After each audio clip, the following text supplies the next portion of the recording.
start. It's a good start by Coleman. The American's flying in lane number 5. It's the American leading the Jamaican at the Justin Gatlin with a time of 9.92 seconds is the world champion here in London. So a historic and some would say sad moment in the world of sports. Jamaican track superstar Usain Bolt has had his last solo 100-meter race before retiring. Now, the script said that the king of sprints and the fastest athlete ever just had to win the world championship title for a historic 4th time. But as you saw, Usain Bolt fell short, having to settle for the bronze. A changing of the guard, if you will, has already begun. With that, let's bring in Olympian and CBC sports analyst Anson Henry to talk us through what happened there. So, obviously the world was watching this race. We're watching. It was in London, UK, a Jamaican superstar, but here we are in Canada watching. Did Usain Bolt buckle under the pressure of it all? It's tough to say. I know he's handled the pressure so well in the past. But things are different when you don't necessarily know what kind of shape you're in, or if you're not, the athlete that you were. And I think that, as you mature as an athlete, you understand the magnitude of what you're doing, and the moment becomes that much heavier. And that may have a lot to do with why he's retiring, because he's feeling some stuff when he's running now. Inside of him, where it's kind of like, this is kind of uncomfortable. And it may have gotten to him today, just because he knows he's not that guy anymore. But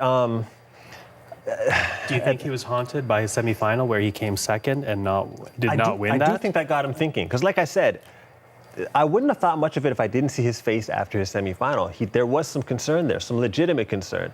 And he was standing around watching the replays longer than everyone else, and I was kind of like, he's looking a lot deeper into this than usual. So he might have realized, it may not be there, and it might have gotten to him. He's never been in that position before where he's kind of questioning himself, so it might have got to him in the final. Well, we've been seeing some live shots. In fact, let's put it up on the screen for our audience at home. This is coming to us from the CBC Road to the Olympics. This is Usain Bolt, a live shot right now. He did not win the final. He came in 3rd, but still he is taking his victory round as people keep applauding him. This has now been going on for some 15 minutes. But as we look at Usain Bolt here, Anson, I want to also bring back the race. Let's play the race for Anson and our audience at home. I want you to walk us through the 100-meter, the final that we just saw.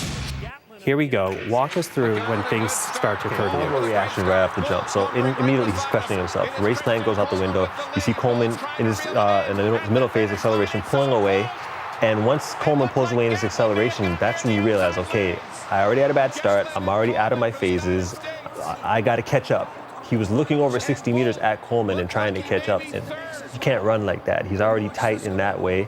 And then Coleman knows Bolt's coming, and he's tightening up because he knows Bolt's coming. So they're tightening up each other's races. Gatlin's on the outside of the track, not involved in any of that, running his own race, going through his phases, completing every single phase to the best of his ability, and it's way smoother than everyone else. And he's able to come through and get the victory.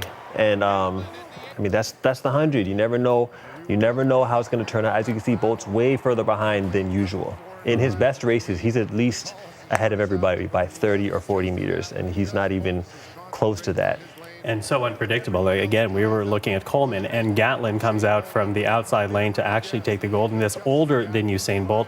Now, we have to note a couple of things here. One, Andre de Grasse, the Canadian sprinter, had to withdraw because of a hamstring injury, so he's not in there, although people say he could have competed against Bolt in this race, and you're saying perhaps he might have even won, given what we saw.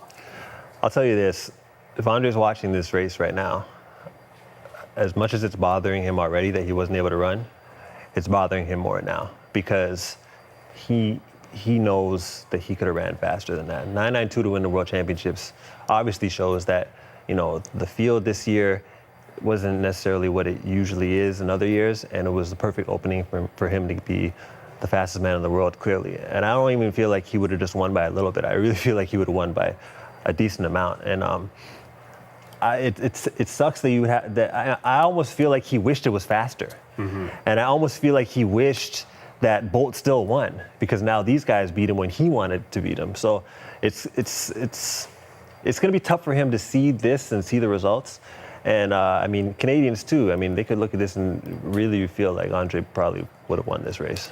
Losing time very quickly, but I have to ask you, so Usain Bolt does not win the 4th championship the way that he wanted to leave this sport, to retire out of the sport on top. He's not going to do that. He comes in at 3rd place. But there's no denying his contribution to the sport, no denying the inspiration he's been to runners around the world. Talk about that. You know what? You said just a second ago he was taking the victory lap. He could have taken 5 victory laps because what he's done for the sport is immeasurable, and what he has left and will leave is going to be around forever. And this loss does not take away from the legacy that Usain Bolt has left behind. I mean, he's a legend that needs to be respected for all that he's done for the sport. And perhaps a changing the guard will include Andre de Grasse. We'll have to keep watching. Anson, thank you for that. No problem. And that's Olympian and CBC Sports analyst Anson Henry.